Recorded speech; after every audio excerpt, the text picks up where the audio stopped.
One.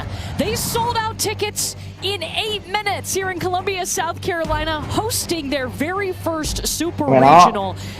And they are ready to rock as the 8 seed. Should be a tough matchup, though. UCLA is the 9 seed, and the Bruins are rocking that bus before they entered Carolina Softball Stadium today, and they boast some pretty incredible hitters. Oklahoma City and match up with the winner of the Liberty, Oregon Super Regional. Of course, it is best 2 out of 3 in Game 1. Savannah Pola high in the sky, bouncing it off the wall. Sliding into third. This is a deeper park than UCLA plays at home.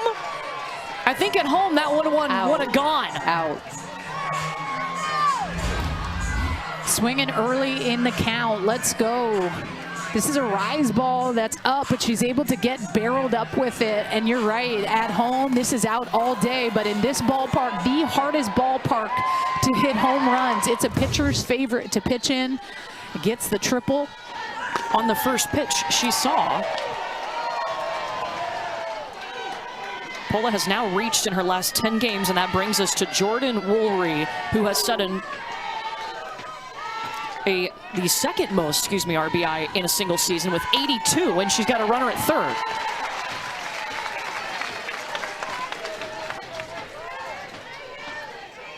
Man. 56 in the NCAA tournament this year.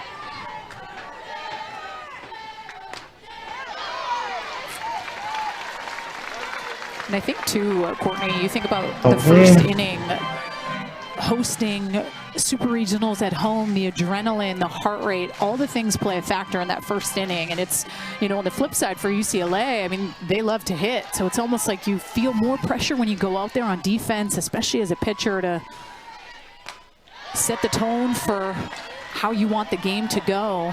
Yeah, UCLA 5th in the nation in hits.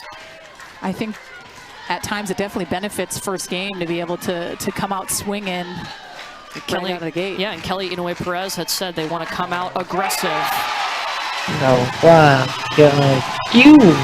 And that's huge for Jory Hurd to strike out Jordan Woolry after giving up the triple. Especially with a runner on third base. I mean, she just buckles down, goes in tight on the hands. Yeah, sure thing. Just goes to show how deceptive that pitch looks, how good that pitch looks. But I mean, take a deep breath, because here comes Megan Grant, who is their home run leader. She gets jammed. Pop up, and coming over from second is Carly Shelton. That grab keeps the run from scoring. And now we'll see those South Carolina bats for the first time.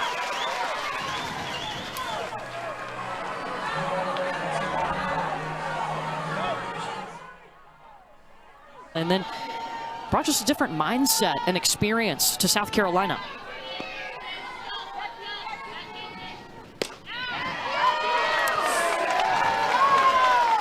Not sure where that one missed.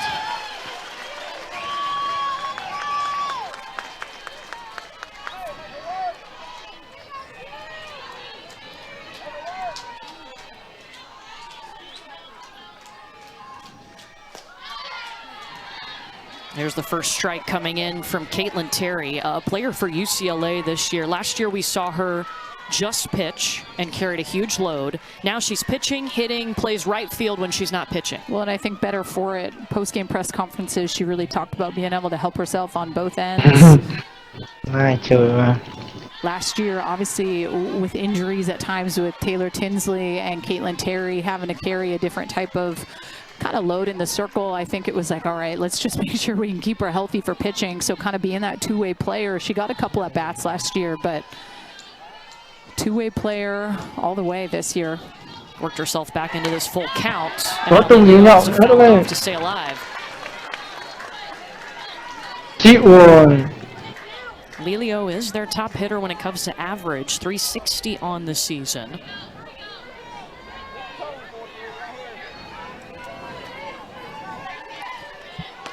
Atung di, ngat utin, ngasih tadi naon di. It's a good pitch. Đó, Battle in trời the ơi. first AB. Lelio takes her base. Just the second walk issued by Caitlin Terry in 9 postseason innings. And this is, I mean, she's working it. This is a 7-pitch at-bat, and this is clutch. It definitely is a little bit too much on the inner corner. I know strike zones are a little bit tighter these days, but that's what it's all about. It's seeing a lot of pitches. 7 pitches, passing the bat to a hot Shelton in the 2 spot. Yeah, had a hit in 5 of her last 6 games. Is Carly Shelton, the sophomore.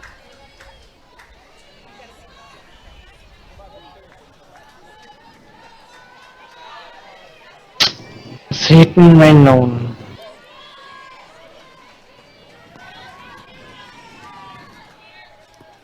And those lefty-lefty matchups, you kind of think with Caitlin Terry, I mean, majority of those left-handed hitters have a lower average against the left-handed pitchers.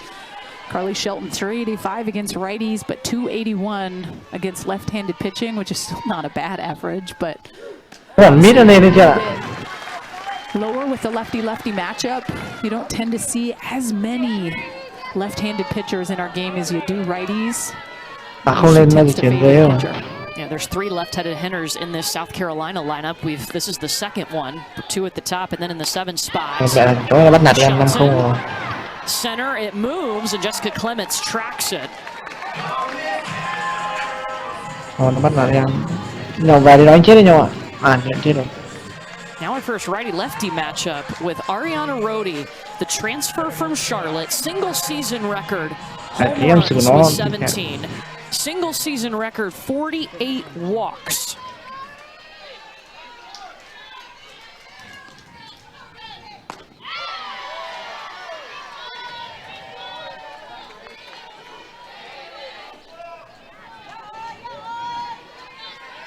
Rodi decided to transfer and follow her head coach from Charlotte 5 days after Ashley Chastain Woodard was announced as the head coach.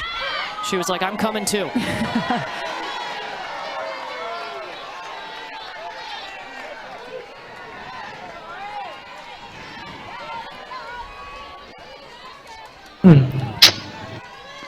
Sao vậy không tranh chối thằng Vin vậy mẹ? Sợ chạy em đéo chạy được không? Bóng choáng chứ không sợ đéo chạy được. That's just a good morning, good afternoon, good night. 3 pitches was all she needed against Rodi. Climbing the ladder a little bit. Kind of see head pull off a smidge, just under it. Lexi Winters, the catcher. First batter reached after a 7-pitch at Thì anh sắp xanh rồi, anh 1-6 rồi, xanh rồi. Lelio got the walk. She's at first for Lexi Winters with 2 down.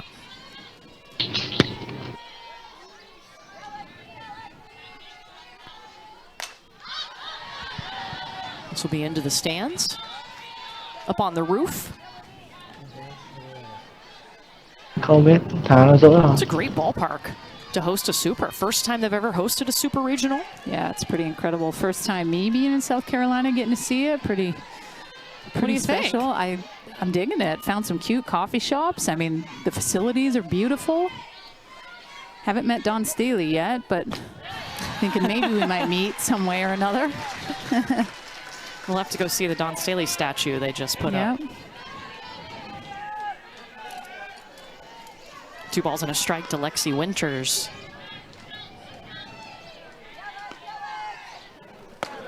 There's the first changeup thrown by Caitlin Terry, missing up in the zone, and at times can be an adrenaline-filled pitch when you're starting out a game, right? With that changeup, body can move a little bit too quickly. It's why you saw it drift up, but good to throw it.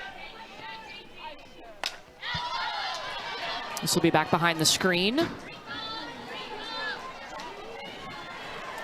And Ashley Chastain Woodard, I can't imagine what it's like when your alma mater calls and wants you to take over the program. Moved 90 minutes down the road. Actually, her husband is the head baseball coach at Charlotte, where she was coaching softball, so they've kept houses in both places. Lexi Winters.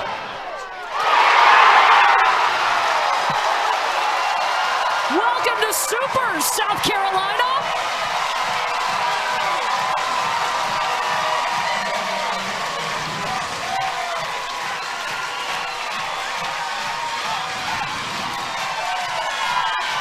6th home run of the season for the catcher Lexi Winters, and the Gamecocks take a 2-0 lead.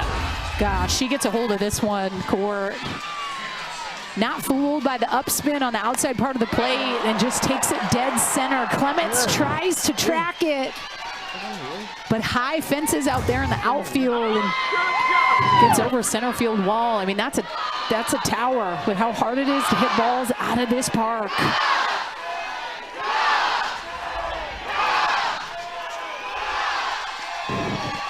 And South Carolina, when scoring in the first inning, 21-3 on the season. Wow.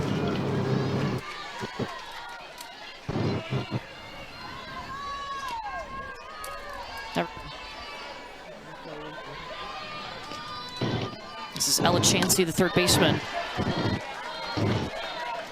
That leadoff walk costing UCLA's defense. Becomes a 2-run home run for Lexi Winters.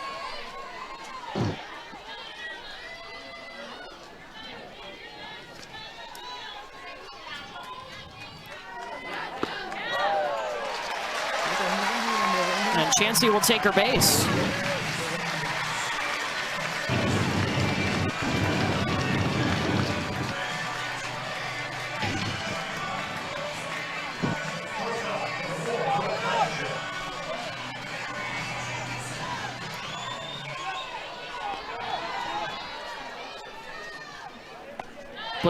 Brooke Blankenship here, the shortstop.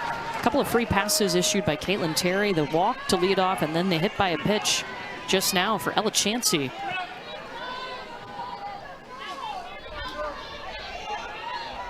Blankenship 4 for 8 last weekend in the regional. I feel like Blankenship has just been such a key piece. Mới ngày You ấy think bên about tá her thế on à? the defensive side, playing shortstop, but with all the new things happening last year, she could have very well bounced, right? But so much trust putting in to Coach Chastain Woodard and the new players. And she started every game she's played at shortstop for the last 3 seasons. You love the loyalty to being a Gamecock.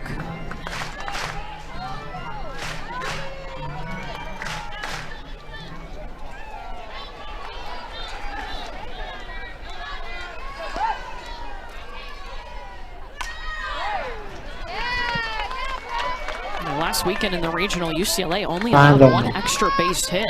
It was a double over 3 games. Of course, they run ruled all 3 of those games. And what was one of the things I said to you, it's different going into a super regional game when you had back-to-back-to-back run rules. Not saying that they didn't feel like, God, the games were very competitive, but different feel at times. Chansey going to second. Collides with Kanaya Bragg coming over from short, and she's holding her face.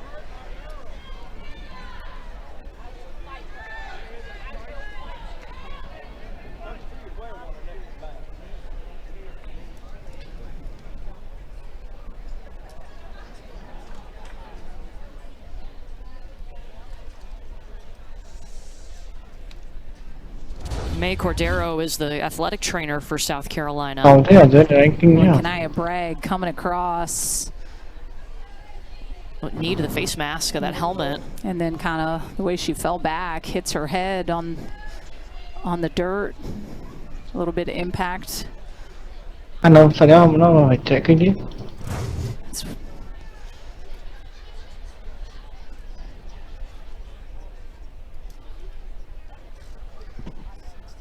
Mày bố mày mà không ăn mày, bố mày không ăn mày. Tin lỗi của đó đây. Ella Chansey, one of 6 players that transferred over from Charlotte with their head coach. Địt mẹ không sao được. Để đéo nước về thằng Orion next này. year and stay around the South Carolina program. And leads Orion his gì nữa? team in Orion này. stolen bases. 2 cái tư tiền này giáo lên đồ rồi. 9th. Hơi thất bại tí. Stolen base. Or up there with Vincent, excuse me. Both of them now tied at 9 stolen bases. Bloody lip. Không sợ. Ôi em ở đây rồi. Not coming up. Đang xanh này though, rồi, just 27 rồi. sitting on it. I mean, don't even risk it. I mean, Thôi sao được. The good news is, if it's just a little lip, should be okay. We're hosting a Chị biết sao tao có bất tử tao đánh nó sướng nha. Cái đỏ đỏ người như vậy hay đấy. I'll take a second. But this crowd, I mean, 8 minutes. Bây giờ phải xin 10 phút farm đi chuyện này gì. Super regional here, that's special. And talking with the team yesterday, we got to talk to the young players. Nó càng xanh đánh càng đầu nhá. Mình đánh thế mới có cơ hội. To get to play at home. I mean, this is a team that was picked last in the SEC. Great sign to see Chansey up. A team that was picked to finish last in the SEC. They tried to dampen the noise of people had no expectations. Well, guess what? They came out and started the season 20-0, and then their head coach started thinking, you know, we could get in the spot to host a regional, and then we could get a spot to host a super, meaning you're a top 8 seed, and they are. Well, and the conversation was we just kind of want to stay minimum in the SEC. If we're able to do that, that does put us in a good position to host a regional, and then they're fortunate enough with just that great start that they had, and a lot of top 25 wins. That strength of schedule plays a big factor. When you play those top 25 teams and you're able to win when it matters, that stands out. I vividly remember this team headed to Duke where they swept Duke. And it was kind of, what is South Carolina going to be like with this brand new coach and a lot of these new incoming transfers? Like, a lot's up for question. You don't know. And to see the start that they had, I mean, it was incredible. I even told the young ladies, like, I was following, like, you guys every weekend, tuning into your games. Edge of your seat type stuff. And definitely making Caitlin and Terry work here. You're thinking about pitches already in the first inning. 32 pitches. She's had to throw, was standing there a little bit with at second base. She's having to work.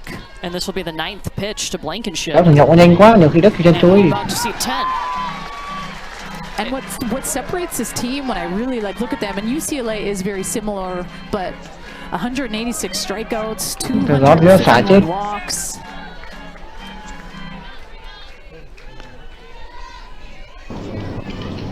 Vào đây nhau à.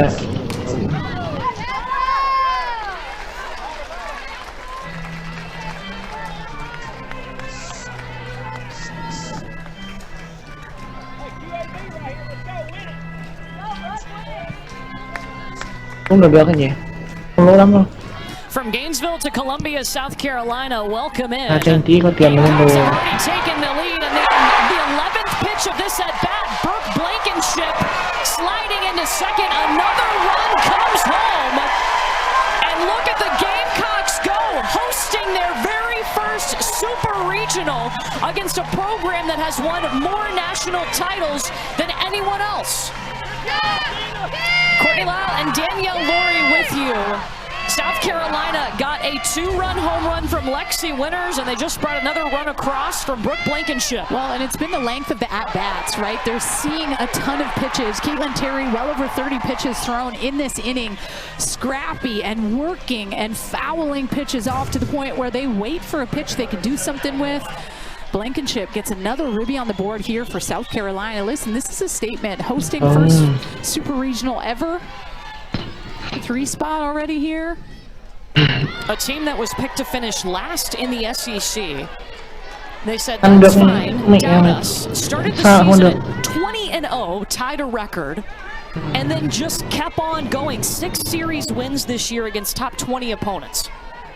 And Ashley Chastain-Woodard in her first season as the head coach of her alma mater, making history. Abigail Knight at the plate now facing Caitlin Terry, who got the start today for UCLA.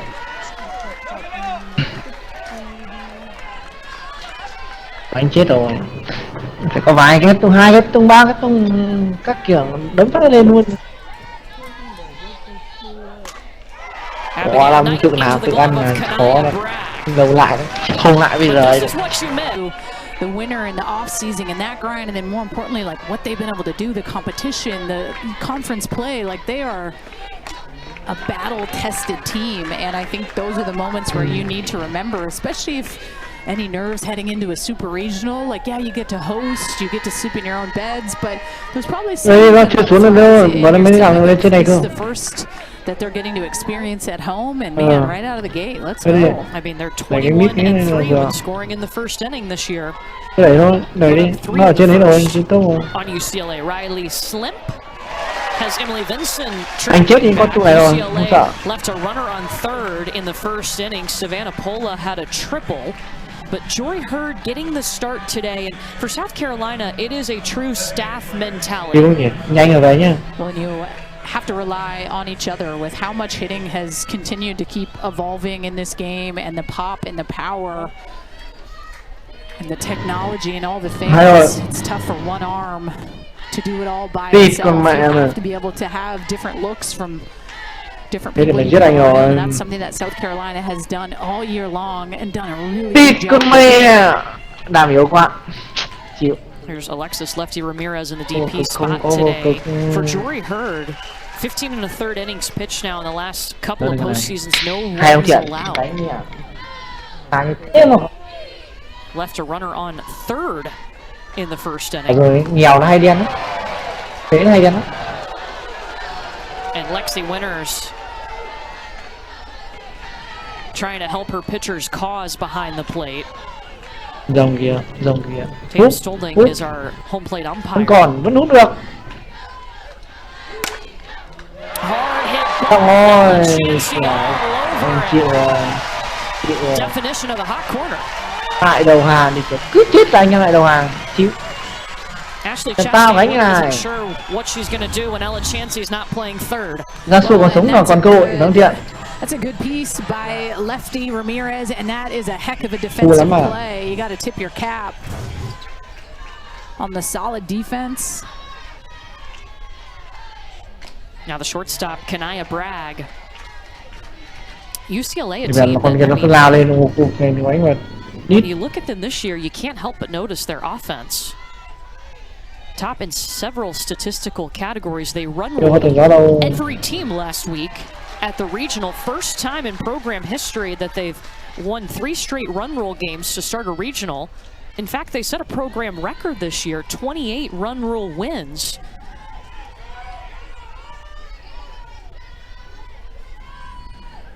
But now find themselves behind. And it's always nice to have run rule victories and know, hey, well, looks like we're probably going to get out of this regional, but there are times too in a regional where you're tested a little bit heading into a super regional, knowing like, dang, we were tested in this regional, let's carry that over. And I kind of look at that with South Carolina, like, yeah, they won and they performed well, but there was definitely some scoreless innings for a while where pitchers had to continue to go out and throw great pitches and perform under pressure, and having those feelings from the regional heading into the next is good. I mean, some may say, hey, let's just run rule and just head into the following weekend, but being a little bit battle tested isn't a bad thing too. Well, and you saw the numbers on the screen that UCLA outscored their opponents last weekend 31-2. They've already given up more runs in this game than they did all last weekend. But it's how do you bounce back from that, and how well tested is this team? A team that played its first season in the Big Ten. Well, they're battle tested on the grind of the Big Ten and the schedule and the traveling the world. I mean, what was it, 20,000 plus miles? Yes. There's Sophia Mujica, who's the catcher today. And UCLA, a dangerous team. I mean, offensively, they can blink and put up a ton of runs. And historically, like, they always perform when it matters, under pressure. I mean, last year made it to Oklahoma City, had Georgia in the super regional. And this is also kind of the first time for UCLA where they haven't hosted a super in a really long time. Like, first time on the road, 2016. Like, that's different. Mind you, they did say, hey, we're used to it with this Big Ten travel, so it doesn't feel like anything, but... Well, Kelly Inoue Perez told us yesterday, look, you get to play in a super regional. Nobody's going to complain about where you play. No. We are getting to play. Kelly Inoue Perez, the only person to have won a championship as a player and a head coach.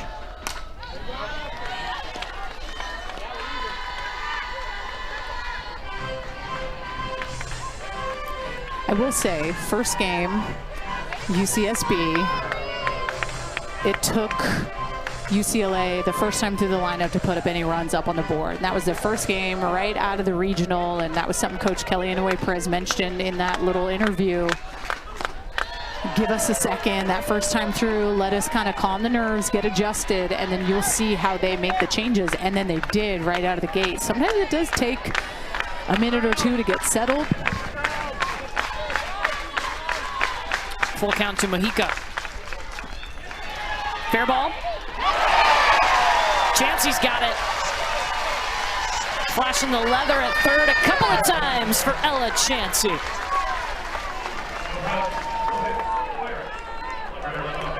.97. It'll be 7-8-9 due up against Caitlin Terry in this UCLA defense. What do you want to see differently from Terry from that first inning?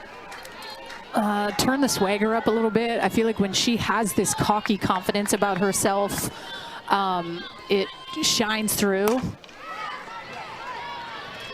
That's Sellers, who is retired. I was going to say lead outs, but didn't get a chance. But being able to get ahead of hitters, I think that really is when you can start to toy. You saw that first inning, falling behind in some counts, trying to figure out what pitches she could get to establish the inner half to the lefties, fell behind. Then you find yourself having to battle back, and they're a tough offense. They foul off a lot of pitches, but you have to hold your ground. Yeah, you may foul off 9, but this 10th, I'm still going to commit to throwing a good pitch in a big situation and not going to give in. But you know, too, like when she has that like swagger out there, ooh, scary. She's ready. Yeah, that's something she came in with. Yeah. I mean, that fire and that attitude and that, she'll give you that little smile, and it's, I don't know, it's a little scary. I kind of like it. You got to have it. Facing the 9-hitter and Emily Vinson, left field. Hops off of Woolry's glove. Vinson rounding first, going to go back to first. And that's a hit for Emily Vinson, who was just 1 for 5 in the regional.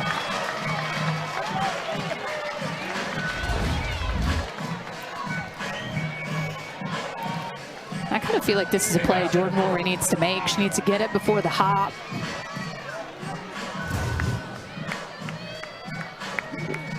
And UCLA this season, about March 1st, has had to change their lineup because they had an injury at shortstop and then an injury at second base. So Woolry had to move over to third, was playing at first base. Megan Grant's now at first. She was out, or in the DP spot or in the outfield some. Yeah, lots of moving pieces.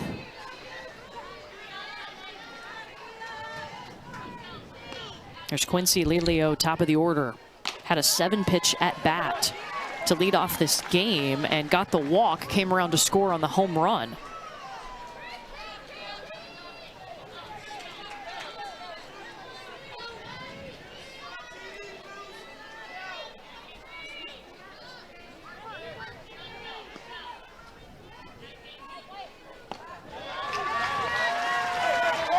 And it's when something happens, the bounce back, right? I know they called it a hit to Woolry. I think that is a defensive miscue. I got to go with the E5 on that. It's a play that needs to be made, but then it's the like fall quickly 3-0.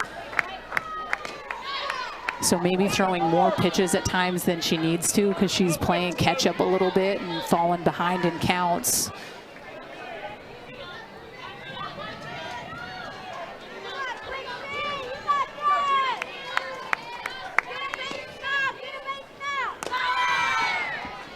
She did the same thing to Lilio to lead off the game, to then work it to 7 pitches. She fell behind and then battled back, got it to 3-2.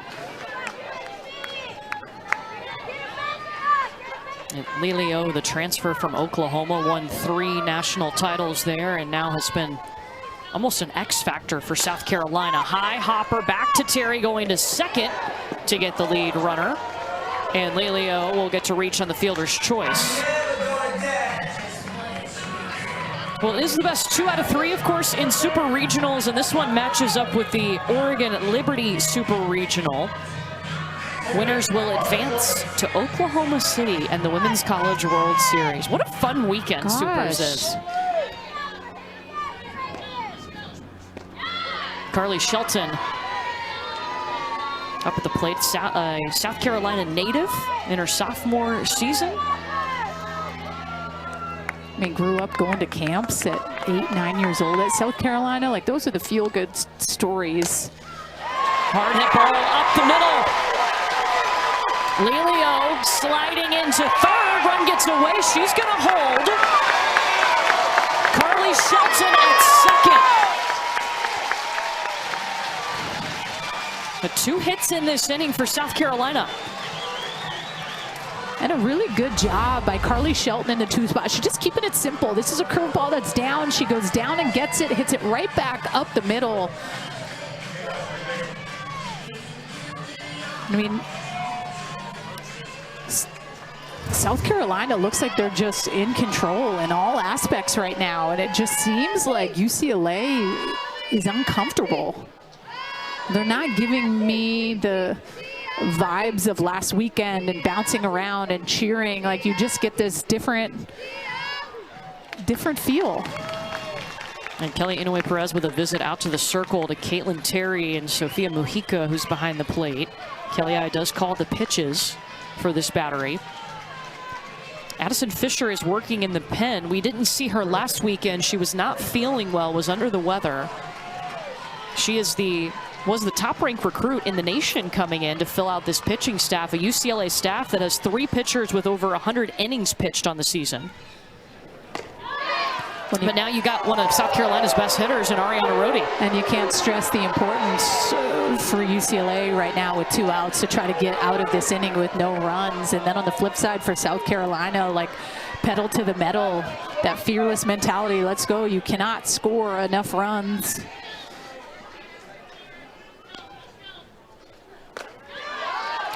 Ariana Rodi, one of 6 transfers that came over with Ashley Chastain Woodard from Charlotte. Questioned, could she repeat the success that she had on that level? And the answer is yes. Single season home run and walks record this year at South Carolina. Rodi grabbed that ball, shot it to the gap. 1-2-run score for the Gamecocks. Rodi locked in.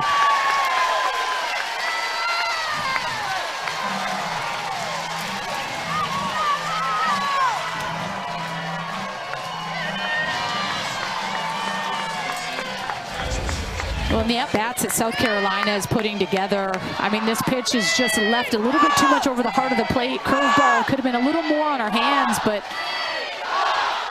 familiar with this ballpark, you can just feel it, the crowd, the energy. Like, those are all things that come into play to give you that little extra when you're out there, and you could tell South Carolina's feeling it. And I think we may see a pitching change for UCLA. Addison Fisher just trotted back from the bullpen into the UCLA dugout. Caitlin Terry was in the UCLA dugout. And yeah, looks like she's heading out to right field. That's where she plays when she's not pitching. So a statement for the Gamecocks, hosting the Supers for the very first time, and they are up 5-0. Pitching change coming.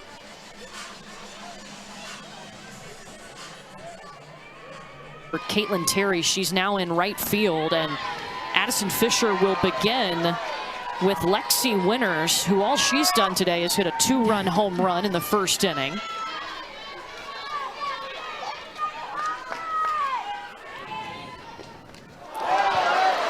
And she's hit by Fisher, so reaching for the second time today.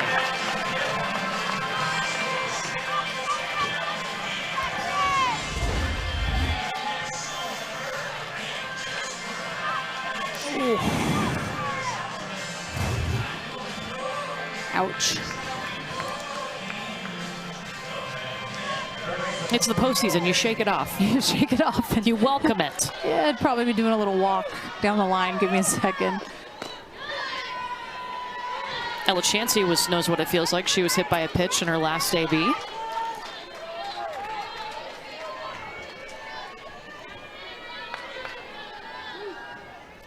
South Carolina tacking on 2 more with 2 outs here in the second inning.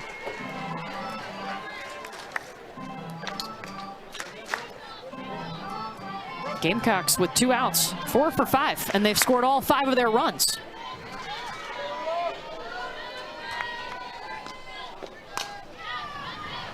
Megan Grant all over it for out number 3. But UCLA in a bit of a hole here after 2 innings in Columbia. Gamecocks in control. Can you give me more? Like, I really want to dig in there to know, like, what it's like to be Nyjah Kennedy. But to go in and do that to that Florida State offense and throw less than, I want to say, 75 pitches, like, she was efficient. And then on the flip side, Texas Clemson, like, Clemson's been rolling. They won the ACC tournament. Like, they're firing on all cylinders too. But on the flip side, Texas hosting, and it was a weird game. Themselves. It was weird. They didn't play good defense. The rain delay. Yeah. Like, I thought there should be more than 1 error in that game. You're not wrong. I mean, sorry. Yeah. Facts. Caitlin Terry, number 9 hitter.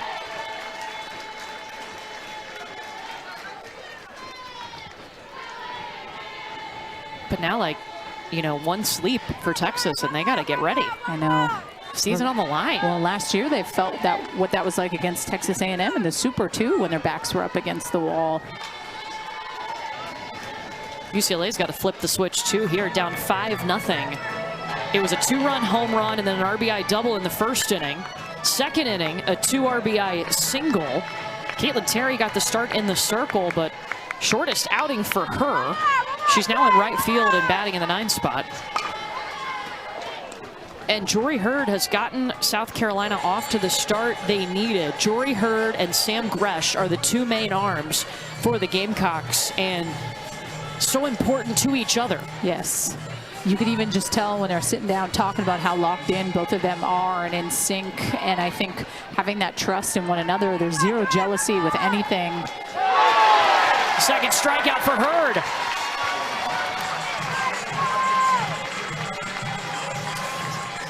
And then it comes down to being able to paint corners, right, in pressure situations, and see Jory Hurd with another strikeout on the outside part of the plate. I mean, just by you. Top of the order, Jessica Clements, who hit .636 in the tournament. First pitch, Abigail Knight underneath it. 2 down. And I think getting the start for Jory Hurd, it's her first start since May 1st. They've been working on the mentality of that, because it is different, the mental approach to starting a game coming in relief. In relief, the pressure's there, right? That adrenaline is already in that game. But when you start games, you have to provide that setting the tone and what that's going to be like. And they are vastly different. And at times, athletes struggle a little bit with it.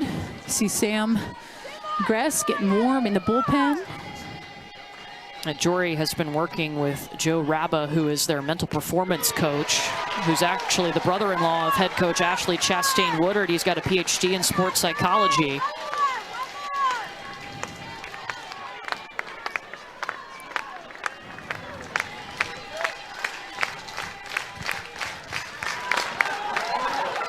And Pola got hit in the box on that one.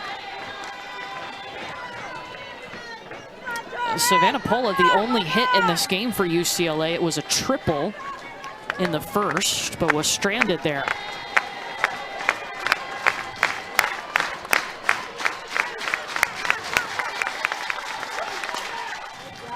Hopper to Brooke Blankenship.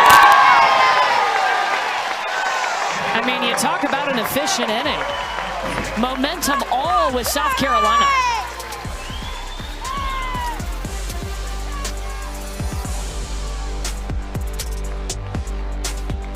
Oh, I just think about OU. I don't know, postseason's different. But I love a spicy storyline, so I'm here for that one. I'll be watching, probably with you. Sorry.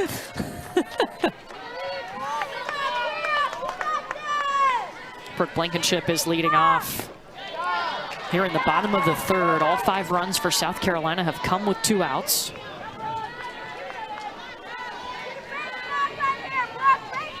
Never won a super regional game. Trying to change that. 3 balls and a strike from Addison Fisher, who entered this game in the 2nd inning. This is the 3rd batter that she's faced.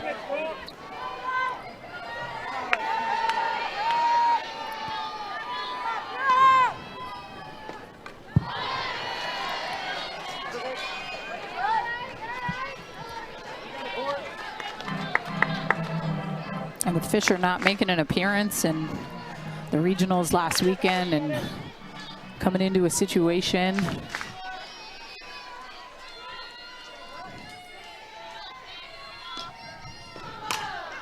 Especially never playing in the postseason, right, as a freshman. But what you can at least say about UCLA's pitching staff, I mean, they have 3 pitchers with over 100 innings. And when that's the case, it doesn't matter if you didn't make an appearance in a regional or not. I mean, she threw in the Big Ten championship finals against Michigan. They're all battle tested in their own ways and uniquely different when you think about them.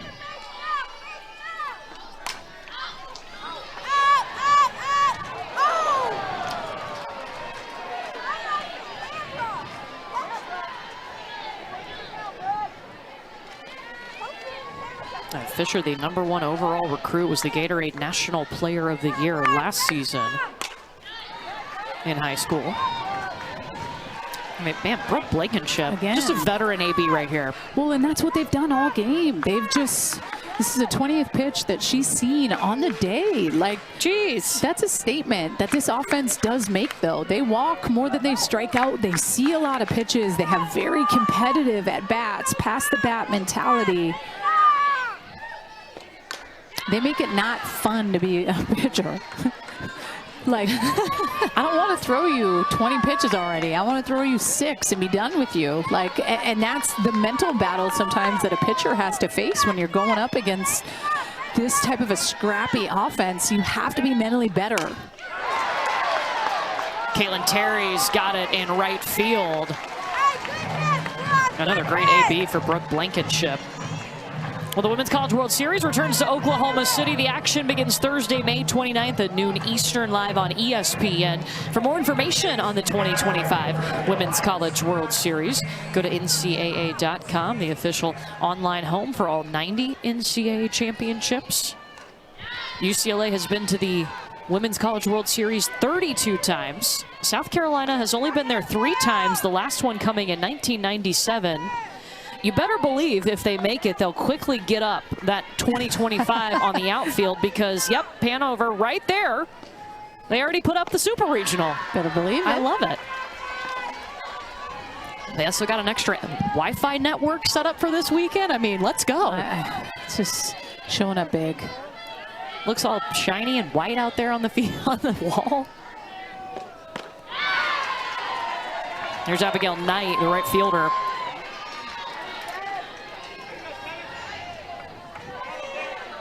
Ashley Chastain Woodard trying to win the very first Super Regional game in program history.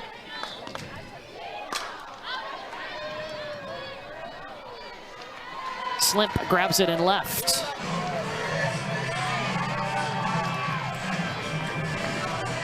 Two down.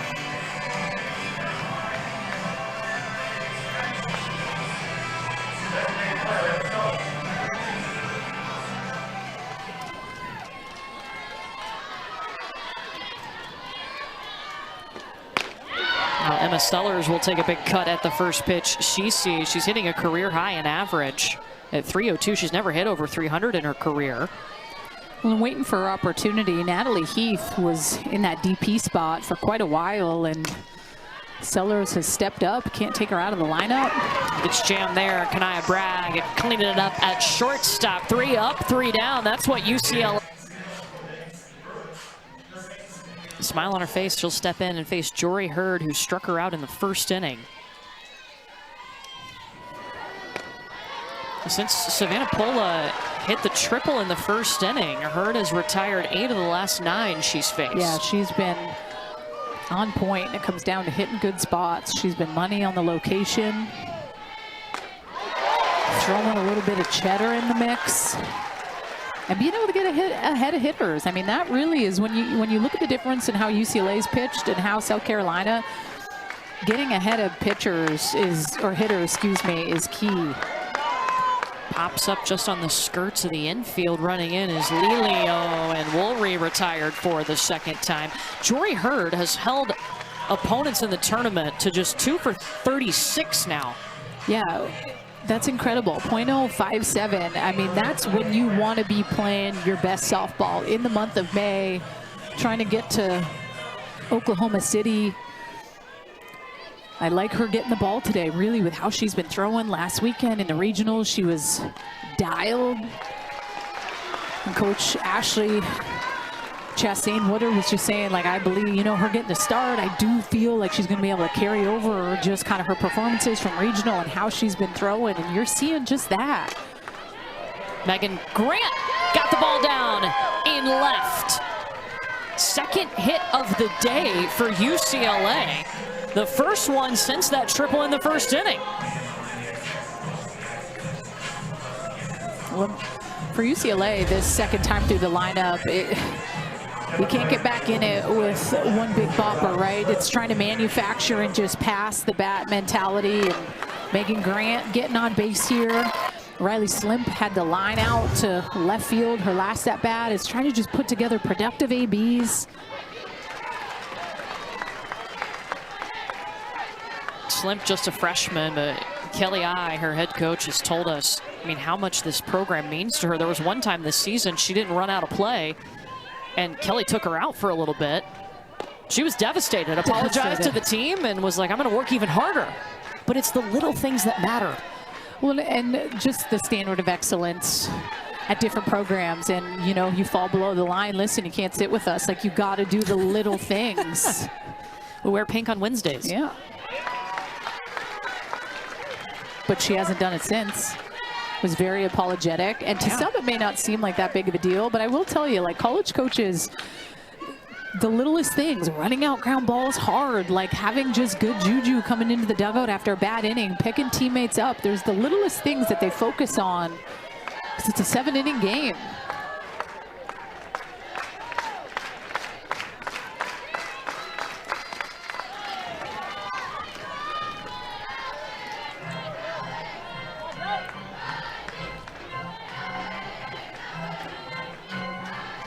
Slimp was a member of the All-Big Ten freshman team. Was the number 8 overall recruit.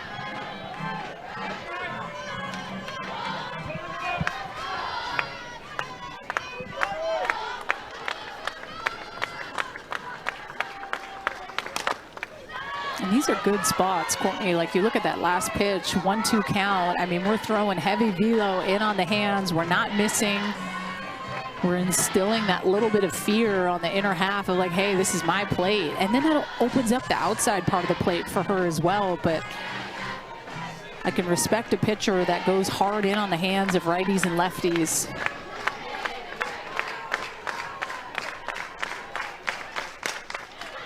Slimp reached out for it, sent it over Shelton's head at second. Back-to-back hits for the Bruins. Watch out.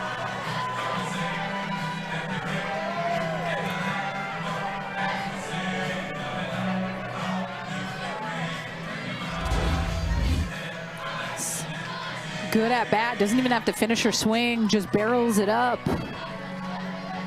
Able to find some green over Shelton's head at second, and a couple back-to-backs here for UCLA, and you can't help but think, like, the importance for them to be able to push a run across in this inning with one down is key. And they've got Alexis Lefty Ramirez at the plate, who entered the lineup March 22nd against Iowa, was out last year with a knee injury after 5 appearances, and that has been so critical for her to get back in the lineup. She's in the DP today, but we've seen her a lot at catcher since her return.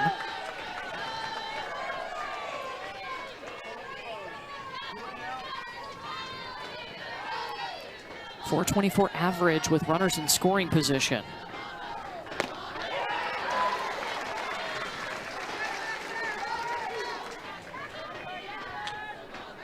And Ramirez has talked about, I mean, the recovery took a little bit longer than they anticipated, and just the mental toll that that takes when you think you should be out there, but your body is saying, no, not yet. Had to stick that out and gut through it. They are definitely happy to have her back, whether it's behind the plate, calling pitches. I know she calls her own game with Taylor Tinsley, and getting to see that kind of dynamic, or having her back with the fear factor in the lineup.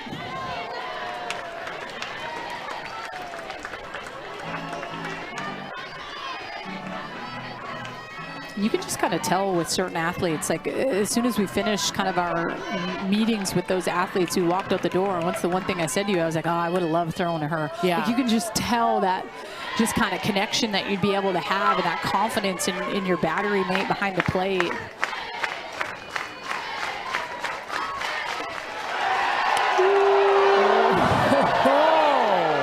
I don't know where Full count.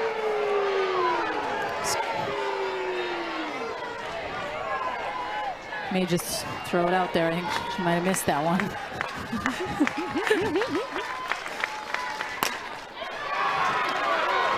Three hits in a row now. Megan Grant speeding home. UCLA finally on the board here in the top of the fourth. Lefty Ramirez.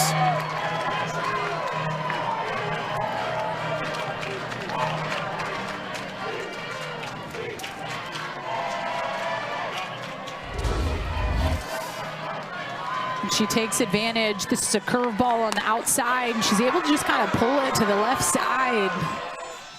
The hitting piece seems contagious. I mean, that's back to back to back. Good time here to go out and check in with the battery, check in with the infielders, get everyone on the same page, almost ice the kicker a little bit. And Lauren Hatch will come out to pinch run at second for UCLA, while Ashley Chastain Woodard is in the circle. Oh. Woodard and Zach Parsons both handled the pitching for South Carolina. It's a joint pitch calling effort. You see Sam Gress and also Neely Lamb in the pen right now for the Gamecocks. And I feel like kind of one more big hit here. I could see them bringing in Sam Gress. I know that was the plan of attack, of these two being able to work together.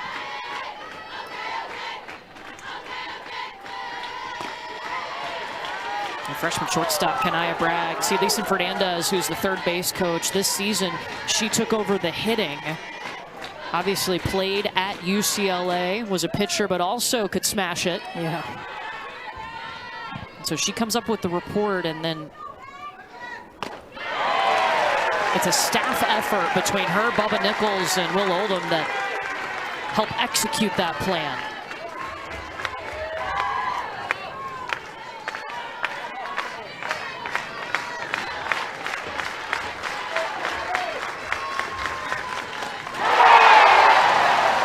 Monster K for Jory Hurd.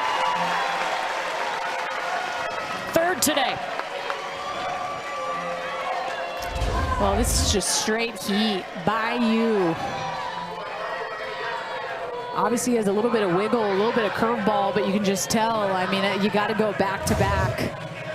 Velo was seeing how late she was. They're going to make a pitching change. Ashley Chastain Woodard told us yesterday, we are going to start Jory Hurd. We need her to go in and have success so they can bring in the veteran, the sixth-year player, Sam Gress. And Jory Hurd has done her job today. She has. This is a tough offense. She did a good job first time through. Obviously, a couple back-to-back hits and some action. And now you get to bring in the sixth-year with a 4-run lead and 2 outs here in the top of the fourth.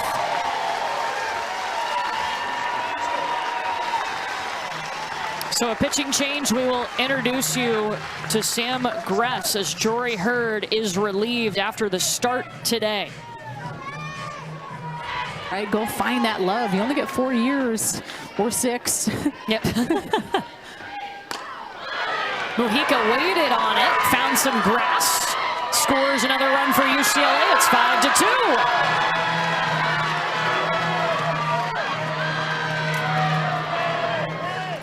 And now the tying run coming to the plate. Caitlin Terry, who started this game in the circle, is the pitcher for UCLA. And that's a really good job by Sophia Mujica with swinging hard first pitch, and then she's patient. She's able to sit on that changeup, just take it right back up the middle. And completely different team offensively, Courtney, after the first time through. You kind of start to feel a little bit more Bruin energy of how they perform and play well when they're an energetic team. And listen, you're not home. And Coach Ashley Chastain Woodard had said it in a press conference, like, our crowd at South Carolina and playing in the SEC, you get a different type of crowd and noise and people on you. And when UCLA doesn't have that type of UCLA fight, they play like a different team. They're starting to get that swagger back. Seneca Curro is the pinch runner at first for UCLA. Caitlin Terry, the tying run at the plate. Bruins trailed 5-0. Both runs have come here in the fourth.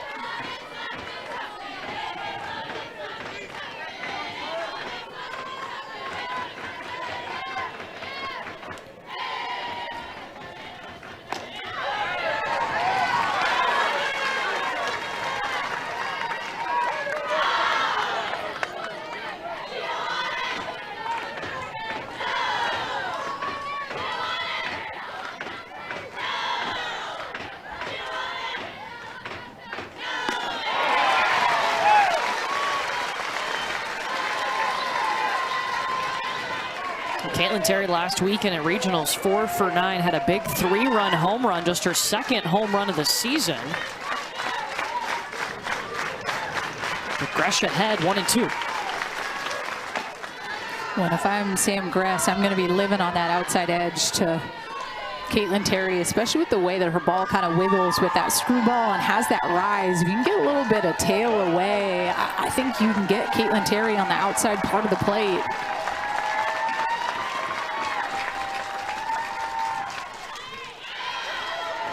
Grass got her to swing. Fouled it off. But the difference maker for Sam Gress is her changeup, right? And you saw her throw that pitch to Mujica where she was able to take it right back up the middle. And that's kind of a game changer pitch for Sam Gress. If she does not have that pitch in her arsenal where she can throw it on command, you don't fear her as much. When she does have it, she's tough. Slow roller off the end of the bat. And this South Carolina defense, who's 6th in the nation, makes the play. What's up? Interesting. Yeah.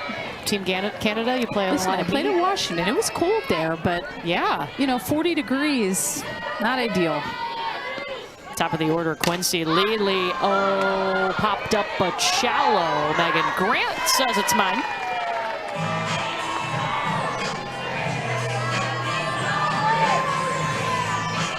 Well, and since Addison Fisher's come into this ball game, I feel like she's done a good job of being efficient and getting quick outs. 2 quick outs here. And the importance of being able to do that, try to roll over, continue the momentum offensively that UCLA has been putting together.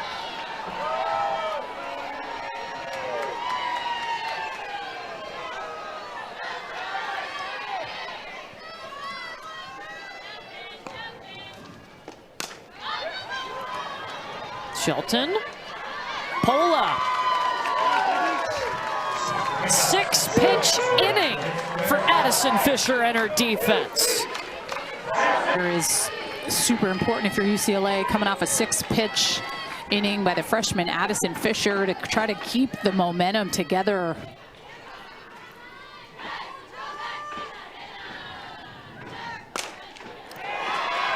It's good hitting. And that's the first time that Jessica Clements, who was their leading hitter last weekend, has reached today. And the lefties are well aware. I mean, Bubba Nichols, who helps a lot with hitting, works primarily with the lefties. They know Sam Gress likes to live on that outside part of the plate, and that ball tends to have a little bit screwball on the outside. So for Clements to just kind of go with it, punch it hard through the 5-6 hole, that's good hitting.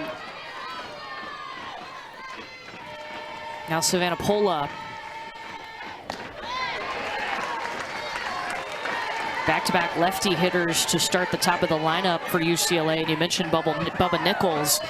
Savannah Pola told us yesterday that she has really helped her as a left-handed hitter. Bubba, of course, a silver medalist, an Olympian, a former Bruin, now on the coaching staff.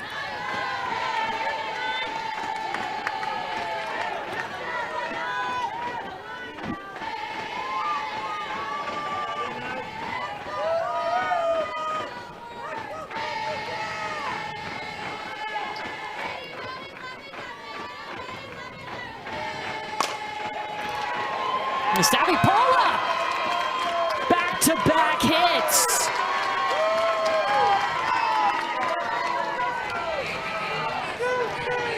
And once again, UCLA will have the tying run at the plate, and it's Jordan Woolry, their RBI leader. And when we talked about her to kick off this game and the importance of someone like Woolry and Megan Grant in the lineup, like, dude, this is your time to shine here. We're in the 5th inning, back-to-back hits, none out. When you think of being clutch and needing to step up, you kind of feel like this is it. You see the single season RBI leaders. Jordan Woolry is 2nd. Megan Grant, who bats behind her, is 3rd this year. Both behind Stacy Newthman-Denise, who's now the head coach at San Diego State. They faced her last weekend. And with Sam Gress right now, that changeup is really kind of a pitch that she just hasn't been able to establish since she's come into that ball game. And that's the difference maker for her when she can throw that. 6 of the last 8 UCLA hitters have a hit. Because you know when she has it in her back pocket, at times it's in the back of your mind. When you know a pitcher's changeup isn't really a fear factor, you're always sitting something hard. And when you think of Sam Gress and her success, it is that changeup.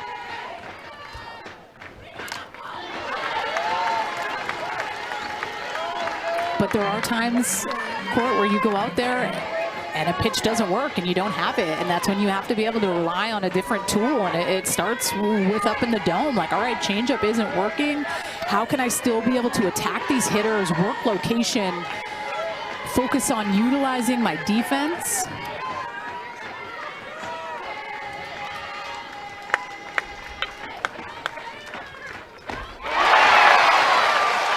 Huge. Wow.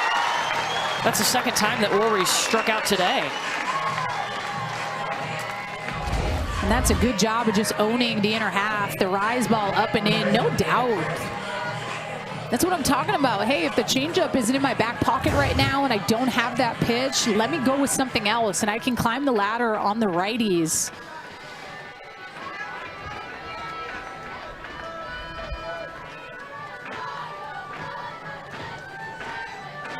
I think the conversation here is really like being smart, but more importantly, seeing what's happened with the success with the righty and what's happened with the lefties, and living on the outside part of the plate to those left-handed hitters. Megan Grant and her, you know, power numbers for sure, but how good she is to hit to all fields.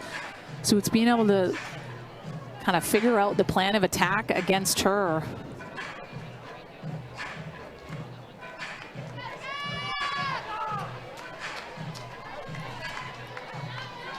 And Megan Grant up. It's tied the single season Big Ten home runs record. 2nd at UCLA in single season home runs. Now on a 4-game hit streak after that last inning where she got a single. She's the game tying run. And also reminding Megan Grant, her power numbers, I mean, she leads this team in home runs with 25 of them. It's just sometimes needing to be reminded of those little things in the moment, being able to execute pitches under pressure. Hey, she does this well.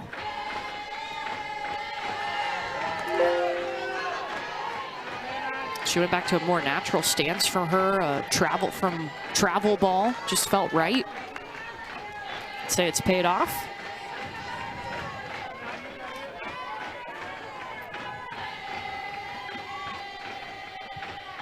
Yeah, over the last couple of years, going back and watching film on Megan Grant, she almost had this Japanese style where her hands were separated from her body. And when we asked her about that last weekend, she did mention, like, just kind of going back to like my roots and travel ball, hands a little bit quieter, not as separated from her body. And obviously big offensive jumps. I was disappointed in herself and her numbers of her sophomore season, but has turned that around in her junior season. Had some meetings with Kelly Inouye Perez that were game changers for her. . 。 . . . . . . . . . . . . . . . . . . . . . . . . . . . . . . . . . . . . . . . . . . . . . . . . . . . . . . . . . .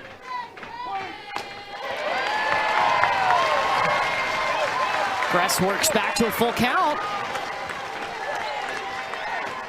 And now is when you want to have the change piece in the back pocket if you're Sam Gress.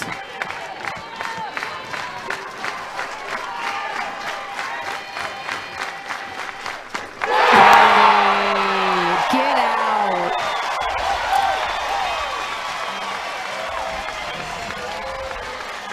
Back-to-back strikeouts of Rory and Grant. And this is just straight statement. That pitch, I mean, you ain't hitting that. It's tough. But just being able to go 3-0 on Megan Grant, battle back to strike her out, that's big. She just struck out the Bruin Bombers in a row. UCLA started off this inning with back-to-back singles. First time in an inning that the leadoff reached. But now 2 down for Riley Slimp, the freshman.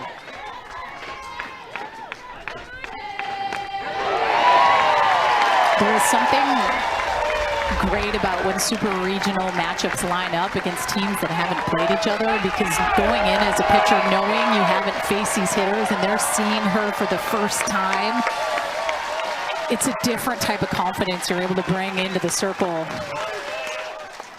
Like, you know, when you play a team, you're seeing some SEC matchups. I mean, Ole Miss, Arkansas right now, it's a 9-6 game. They're familiar with each other. Like, it's a different scouting report going up against a team for the 4th and the 5th and the 6th time. But when you're playing someone for the first time, it's like, all right, I get to just bring it all out. I don't have to hold anything back. You haven't seen my changeup before. You can prep for my changeup, but it's going to look different.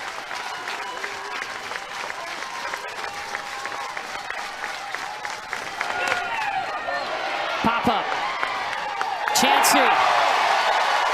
Second inning in a row that UCLA has left the tying run at the plate. We will talk to the head Bruin. We expected to see her, but did not. And now she is back, just a 6-pitch inning. The last time out in the 4th.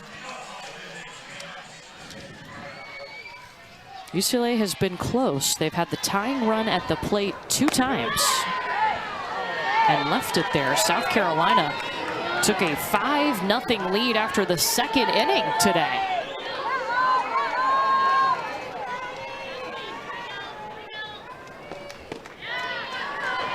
And this is Ariana Rohde.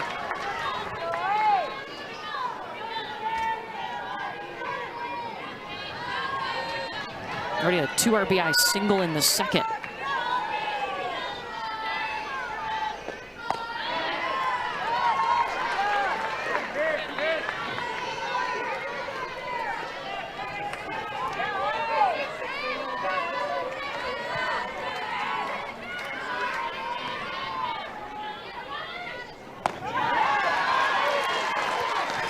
Well, Ariana Rohde was at Charlotte, transferred in when her head coach took over, but actually played hockey.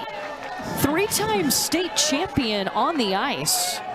Now playing in the heat on the diamond. Actually, her entire family and her siblings all played hockey. But she decided to go the softball route. She's got any Canadian in her. Little Team Canada, maybe? Yeah. Just saying. Are you trying to recruit? Yeah, maybe. Solid piece of hitting for Ariana Rohde. Multi-hit game for the 12th time this season for Rohde. Nice job by Rohde. That drop ball in, she's able to turn on it. Addison Fisher's drop ball, she throws a heavy drop. And Nia McKnight is going to be the pinch runner at first.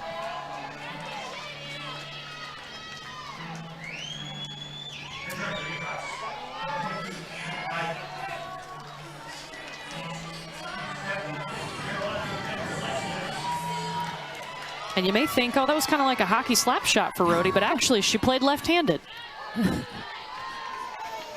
So a little different. Fun fact. Fun fact.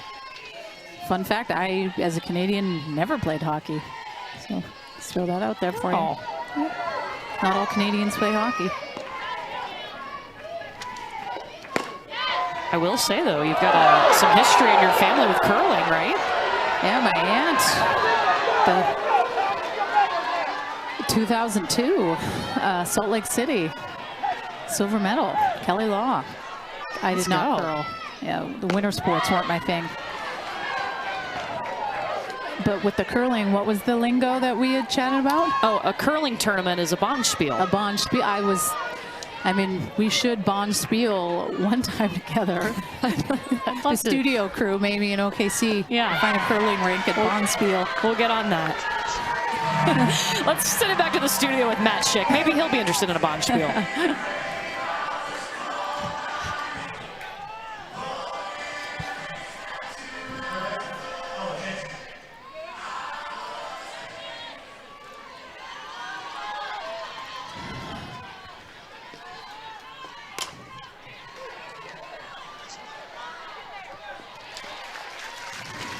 Well, thank you, Matt. And UCLA close to a double play. It would get the lead runner. Chansey's going to reach on the fielder's choice. Yeah, that Ole Miss Arkansas game is wild right now. You can just see the drop ball trying to turn. It's heavy on the hands. Close to turning a double play, but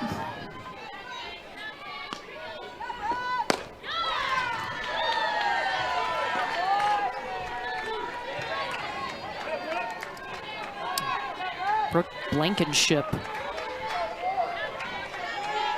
RBI double in the first. Popped that one hard. Chansey sprinting around, gets the stop sign at third. It's runners on the corners. And with the adjustments UCLA has made offensively, any more runs South Carolina can bring home is going to be key. Huge. And we know their success with two-out hitting and two-out ribbies, all of them that are on the board with 2 outs, but this is hard on the hands, but good bat speed through the zone. She turns on it, finds some green. Abigail Knight.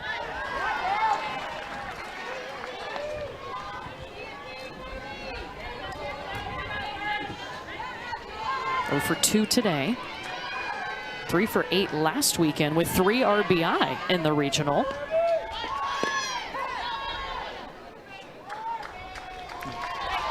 Blankenship bumps over to second, 2 in scoring position.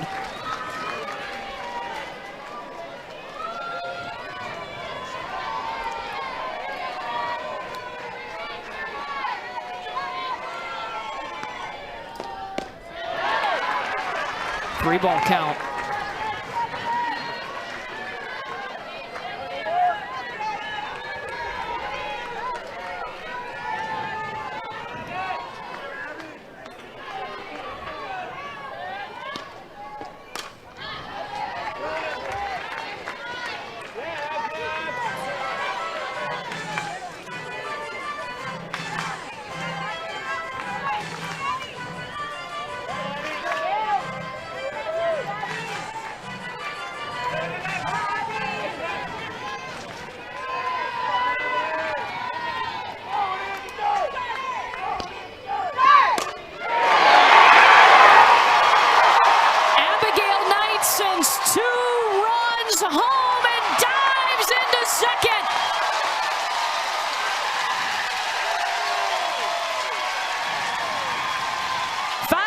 For the postseason for Knight.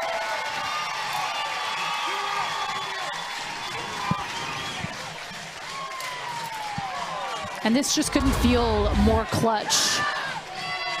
This is a drop ball that's down and in. She's able to turn on it, and we know this is a doubles park all the way. Tack on another double here for the Gamecocks at home.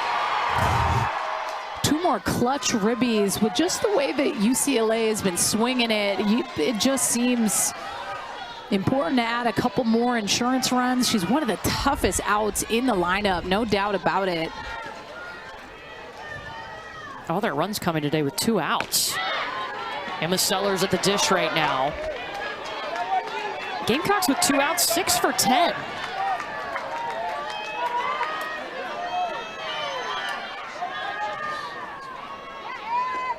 When you think about teams that are clutch, and when you think about kind of the postseason and the pressures of it, the 2-out hitting is so important, right? Like, who's going to be able to step up when there's pressure on and be able to do something big? And 7 of the runs all coming with 2 outs.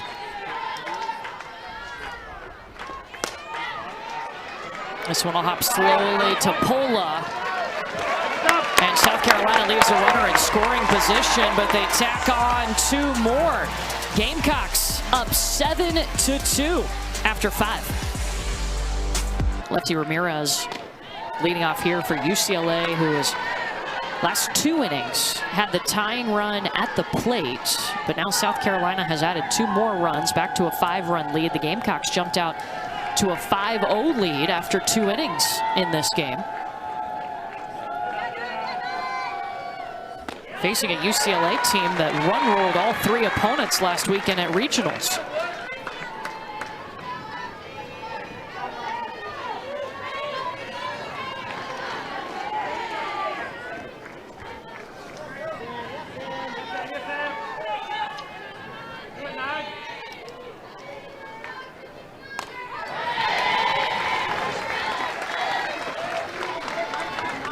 I mean, I can't help but go back to that last inning of back-to-back base hits, and then just savage move by Sam Gress to strike out. Like, Jordan Woolry, Megan Grant, like 2 of the hottest hitters in the nation right now, like straight ice in her veins after giving up back-to-back solo shots.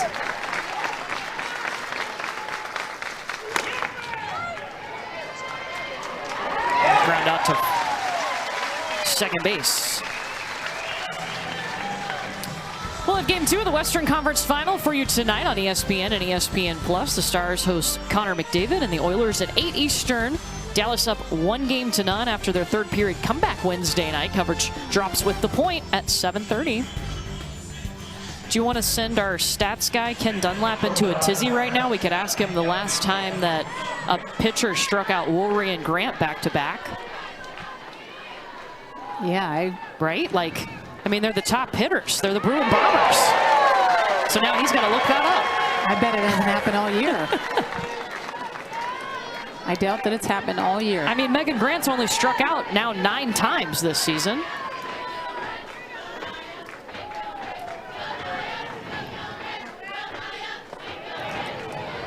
Wonder if Jeff Muir is going to text it to us. He might too. It's a race. Ken did not roll his eyes at me. I appreciate that.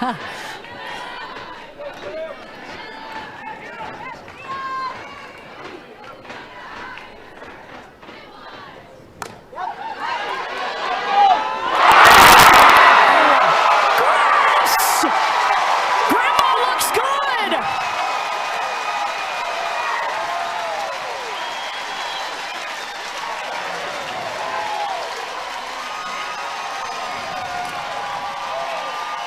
Her last postseason in her 6th year, giving it everything. Fire me up. This was dropping. If she didn't lay out, it's dropping.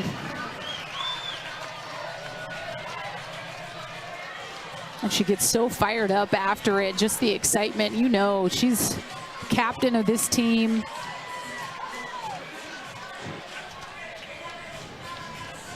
A player that lost her love for the sport.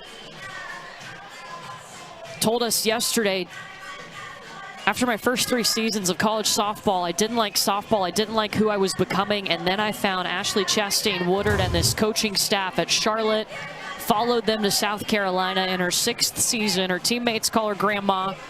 She is okay with it, just gave them everything. And I think it just goes to show when you really are able to find someone that just lifts you up in so many different ways. You play the game different, right? Like when you have the mentality of running through a wall for your head coach and you just have that love, it's so different. A little bit of a scrape. Yeah, now it's on the heel of her hand. She is a right-handed pitcher. How does that affect anything, having a scrape there, Danielle? I think she should be okay.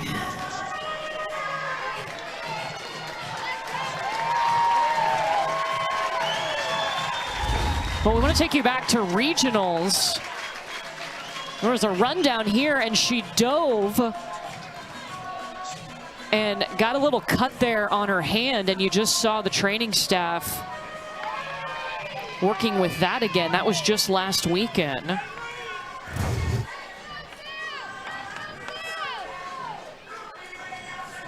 So the trainer, May Cordero, had to come back out. A little rosin bag on it. Just rub some dirt on it. There's no way she's coming out. She's fine. You know what that kind of gave me vibes of like the diving play from Odyssey. Yeah. Alexander at the World Series. Never forget it. That was to tag somebody out, but still at home. Oklahoma State. Yeah. They were playing Oklahoma State.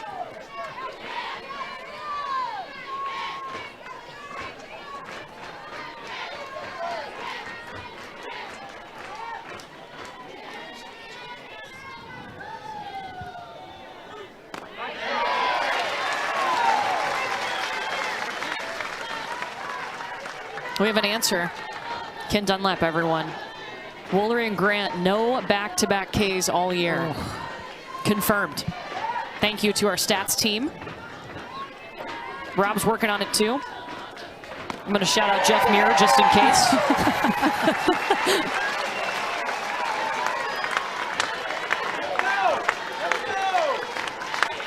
That is until now. The 1-2.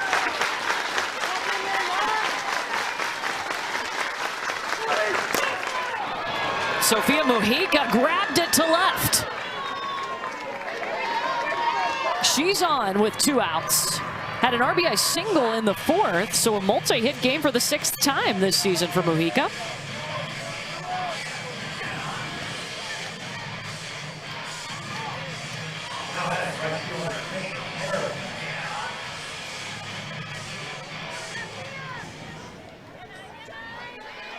And the 9-hole, Caitlin Terry, started this game in the circle.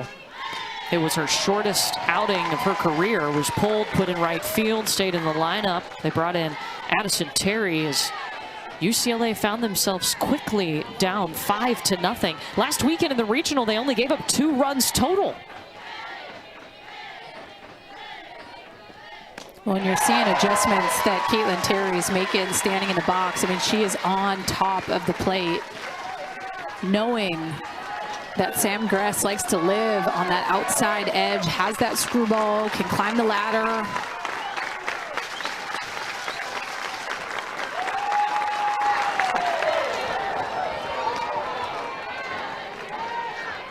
And at times, every single AB, you got to find a way to make a little bit of an adjustment, right? When you're facing a new pitcher who likes to maybe stay away from those lefties, moving around in the box a little bit, crowding the dish.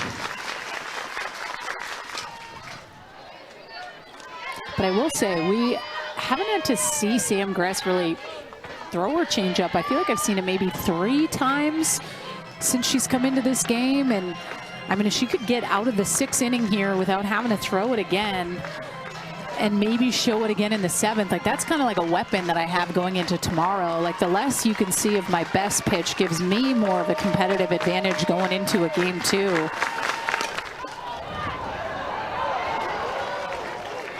Doesn't mean she can't throw it, but when I watched her regional games last weekend, that's a pitch that you're seeing her throw once to twice every single AB, and she really hasn't had to do that. Whether or not maybe it's not as sharp as it normally is, but still the hitter's thinking about it, right? Gotta show me that you have it, or you have the confidence to be able to throw it, even though you may not get it for a strike. It's in my dome. And when we talked to her head coach, who's also the pitch caller, in the 4th inning, she said we've got to use the off-speed smart. Yes. Because UCLA at times is definitely a team that I even heard them calling from the dugout a couple times of like sit. Not that they necessarily always have you picked, but they're a team that will sometimes sit on the soft if you're consistent with that pitch.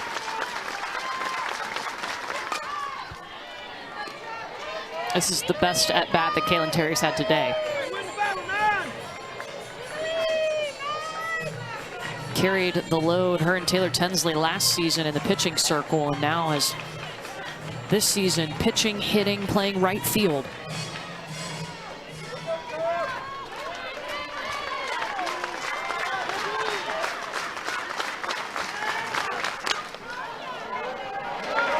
Was that the change That piece? was the change piece.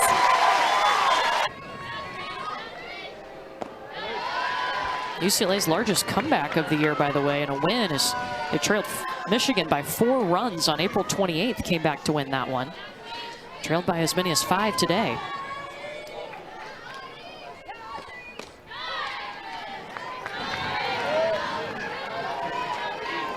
I do think there is also a beauty when you get to host a super regional, like just the comfort level that you have. Like that to me was the clear-cut difference of when this game started. Like South Carolina was so settled.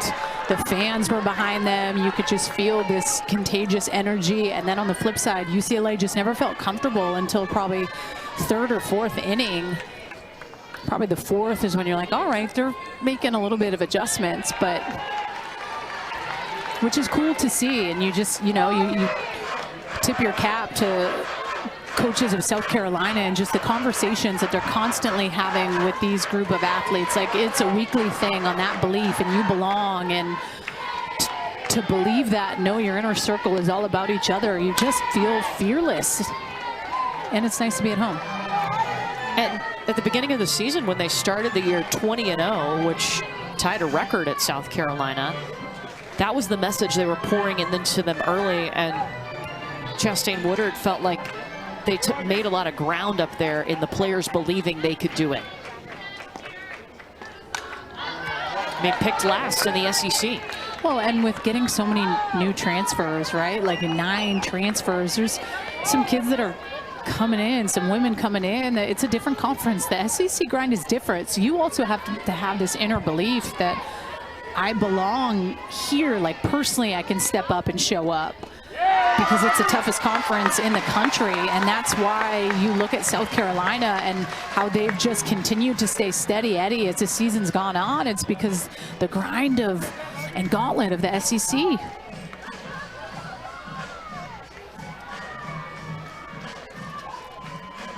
Yeah, 6 returning players, 3 starters, 6 transfers came from Charlotte. And then they added 6 freshmen too. And then I think the culture that you're able to build, at least foundationally, is there when you think about those Charlotte athletes, right? Like, so to be able to bring them in, knowing the confidence and love they have for Coach Chastain Woodard and how that's been able to kind of trickle down. Obviously, this coaching staff is so tight-knit. I mean, gosh, they've been in each other's weddings. Like, you feel it when everyone's just connected together, and that's what you get in the vibe of South Carolina. Quincy Lilio, no play available, 2-on.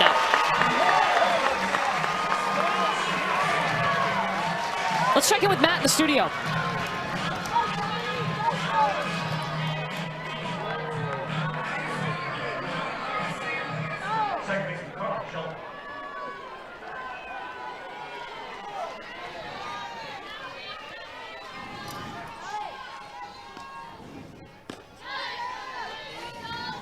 All right, thank you guys. Keep an eye on that one for us. Of course, you can always see it on the ESPN app, ESPN Plus. We'll get you there when we're done. Carly Shelton up, representing the winning run at the plate. The run roll in softball is up 8 runs after 5 innings. It's been a walk and a single, no outs, with Shelton at the dish, who's had a hit now in 6 of her last 7 games.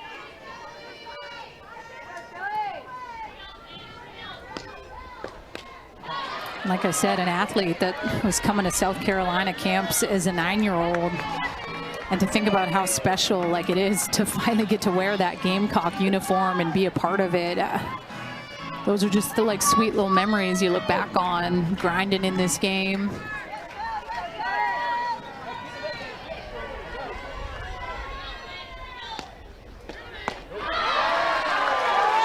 Some of her best memories, like going to the ballpark with her mom and dad and siblings and like learning how to play the game. She said, I think I could walk, but I don't think I knew how to throw a ball yet. And her dad would hit him ground balls. Her mom would throw the family BP. Oh.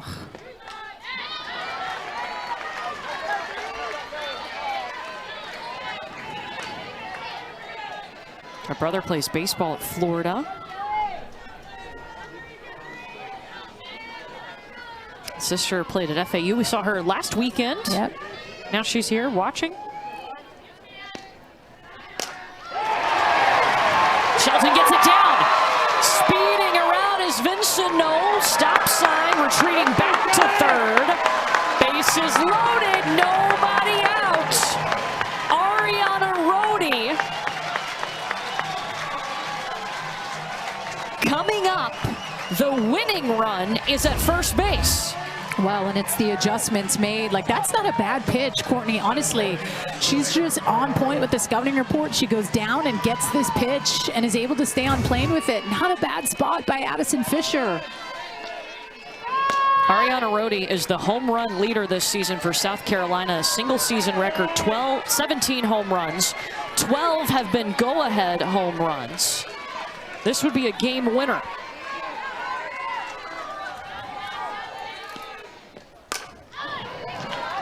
Ariana Rodi, a player that had so much success at Charlotte, and then that pressure was on of, can she repeat that success? And she's worked with their mental performance coach, Joe Raba.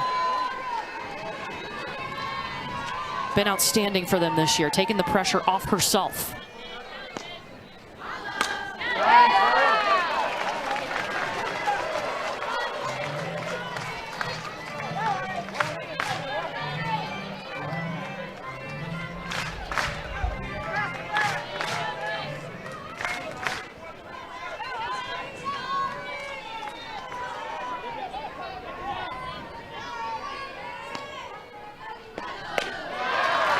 When you think about both these teams, with UCLA entering the Big Ten this year for the first time, and the grind of what that was like, and then on the flip side, you look at just the gauntlet of the SEC with the additions of Oklahoma and Texas. Like, both went through it and were well tested.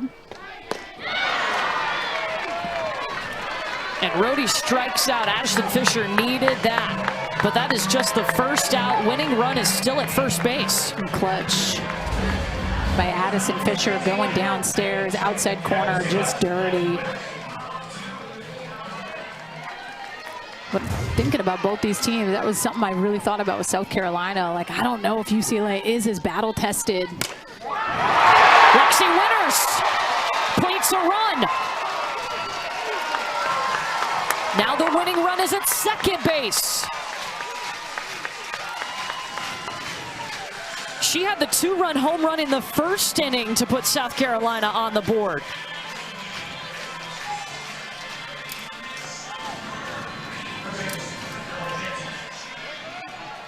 Ella Chansey's turn, just one away. Chansey pop up to left. Simp going back, runner tags and scores. South Carolina is 1 run away from run ruling the UCLA Bruins. I did not have that on my scorecard, Courtney.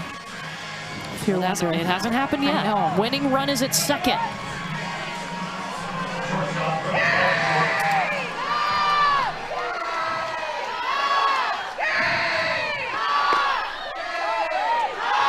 Brooke Blankenship, the shortstop.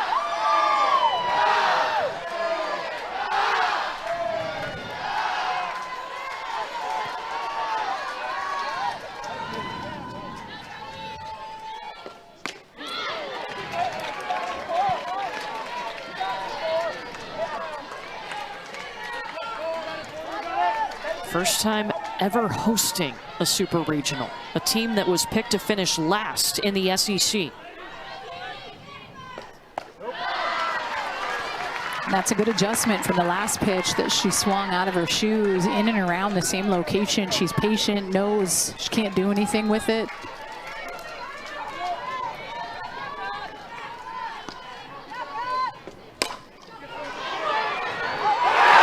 And Rory mishandles it, but Shelton falls down, and now she's in trouble. Mujica applies the tag.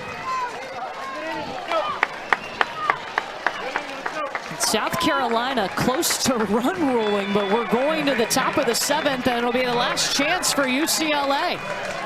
A monster hole for the Bruins.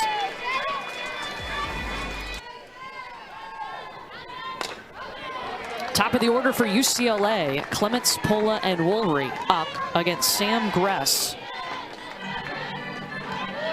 Right from the start, it has been South Carolina as the aggressor when it comes to offense and in the circle today. Agreed. Yeah, this different type of confidence right from the jump. This home crowd has been in their back pocket. I think Jory Hurd, but more importantly, I think when you're able to score in that first or second inning, it just gives your pitcher that much more confidence going out there. And I think that was huge for Jory Hurd. Her first kind of start in a little bit, right? She came in some relief situations last week and it was fabulous, but it's always different starting a game. Yeah, hadn't started since May 1st until today.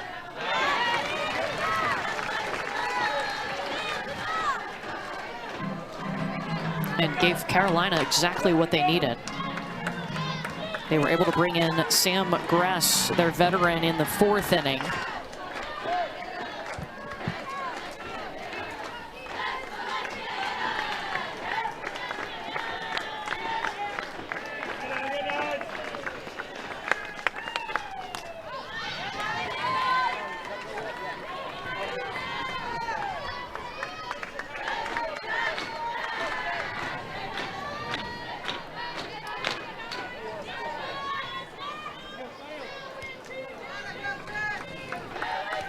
Clements reached for the first time in the 5th. Her last time up, she had a single.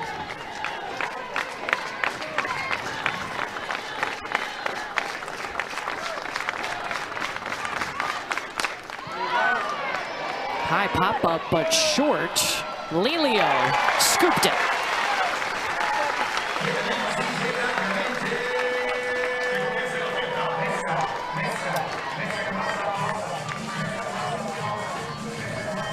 Savannah Pola, 32nd multi-hit game today.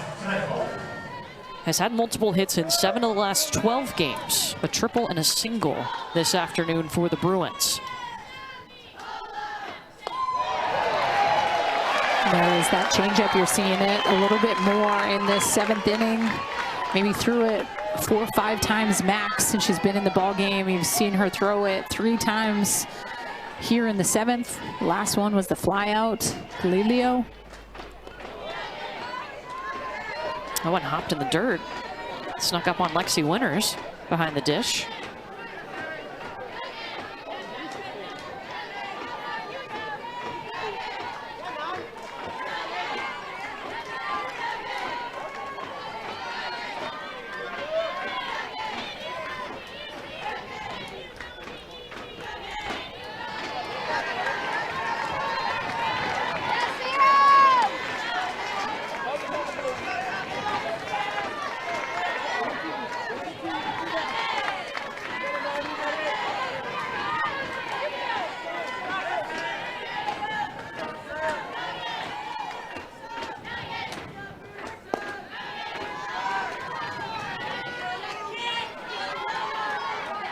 Three in a row in the dirt for Gress. You see Lexi Winters talking to her. Sam Gress told us how important Lexi is. Makes her feel so comfortable out there. Knows exactly what she needs. And that's kind of at times the difference between, you know, how you're feeling and how you're not. When you have that battery mate and just the comfort level of knowing that they got you and being able to pick you up, because you can feel very lonely out there in the circle.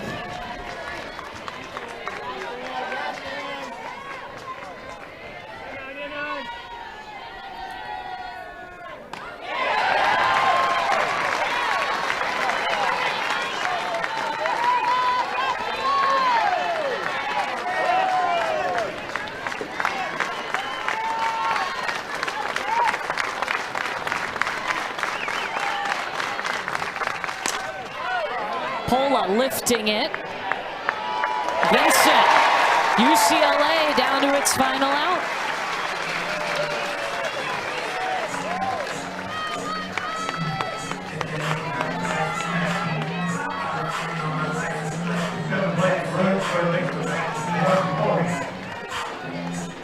Jordan Woolry struck out twice today.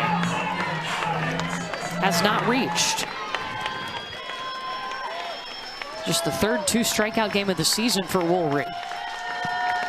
When you look at where she's standing when she gets in the box, she's way off the plate, knowing that she's arm side heavy more, meaning those right-handed hitters tend to get a heavy dose on the inner half.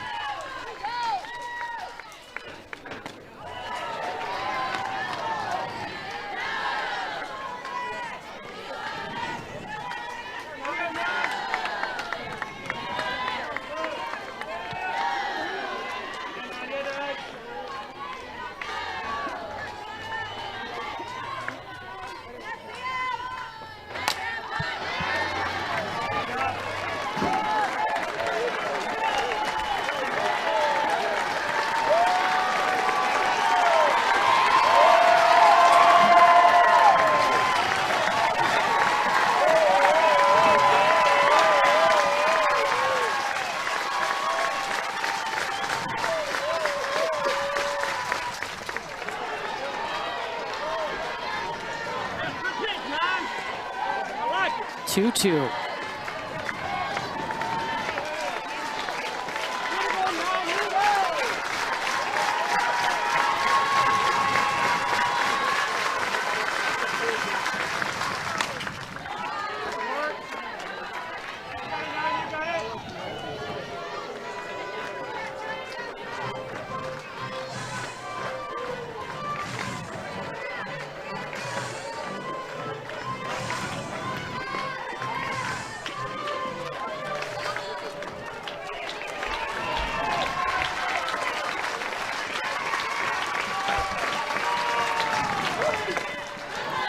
Just so much trust in the pitch calling too. Talking to Sam Gress, I'm like, have you ever, shook or didn't want to throw a pitch? She said, I've done it one time.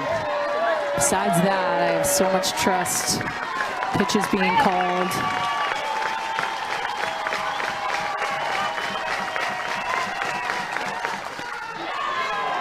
And Woolry walks, reaching for the first time today.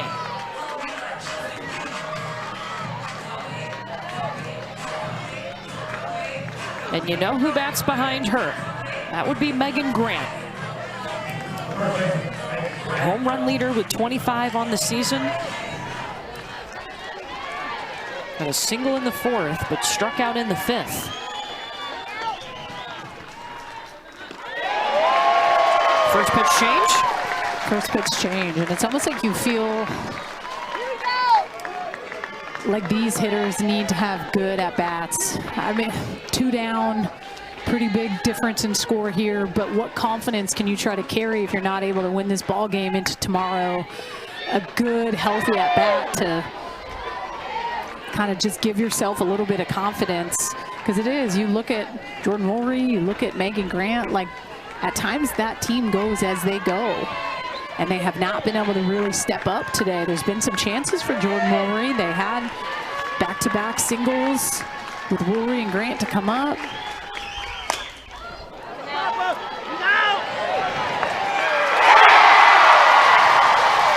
First time ever that South Carolina has won a super regional game.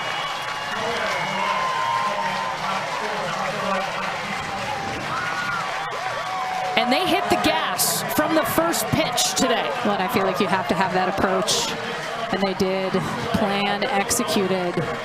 Impressive to see offensively how they were able to come out and attack and score first. And on the flip side, Jory Hurd, she really set the tone. I think you always got to talk pitching and how that is able to go up against that tough UCLA offense. She did a great job. Let's take a look at today's Capital One rewarding performance.